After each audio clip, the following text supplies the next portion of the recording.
ചാലക്കുടി നഗരത്തിലിറങ്ങിയ പുലിയെ മയക്കുവെടിവെക്കും. പുലിയെ കണ്ടാൽ അപ്പോൾ തന്നെ വെടിവെക്കാനാണ് തീരുമാനം. ചാലക്കുടി ടൗൺ ഹാളിൽ കളക്ടറുടെ അധ്യക്ഷതയിൽ ചാലക്കുടി MLA സനീഷ് കുമാർ ജോസഫ്, വാഴച്ചാൽ, ചാലക്കുടി എന്നിവിടങ്ങളിലെ DFOമാർ, ജനപ്രതിനിധികൾ എന്നിവർ പങ്കെടുത്ത യോഗത്തിലാണ് പുലിയെ മയക്കുവെടിവെക്കാൻ തീരുമാനമായത്.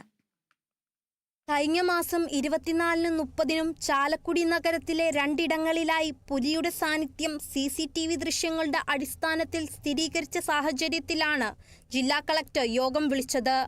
മാർച്ച് 24-ന് ചാലക്കുടി സൗത്ത് ജംഗ്ഷനിൽ നിന്ന് 150 മീറ്റർ മാറി ബസ് സ്റ്റാൻഡിനടുത്ത് കണ്ണമ്പുഴ അമ്പലം റോഡിലാണ് ആദ്യമായി പുലിയെ കണ്ടത്.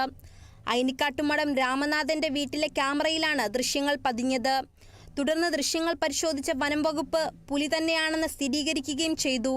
തുടർന്ന് നിരീക്ഷണ ക്യാമറകളും പുലിയെ പിടികൂടുന്നതിനുള്ള കൂടും സ്ഥാപിച്ചെങ്കിലും ഫലമുണ്ടായില്ല.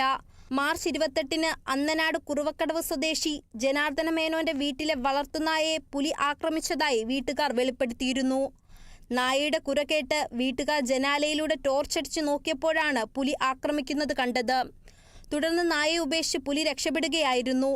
എന്നാൽ മാർച്ച് 30-ന് ചാലക്കുടി പാലത്തിന് സമീപം സിനിമാസിന്റെ പിറകിൽ ലൈവ് ക്ലബിന്റെ താഴെ പുഴയുടെ തീരത്തായി CCTV ക്യാമറയിൽ വീണ്ടും പുലിയുടെ ദൃശ്യം കണ്ടെത്തിയതോടെയാണ് ജില്ലാ കളക്ടർ യോഗം വിളിച്ചത്. ചാലക്കുടിയിൽ ഇതുവരെ 100ഓളം ക്യാമറകളാണ് പുലിയെ കണ്ടെത്തുന്നതിനായി വനം വകുപ്പ് സ്ഥാപിച്ചിരിക്കുന്നത്.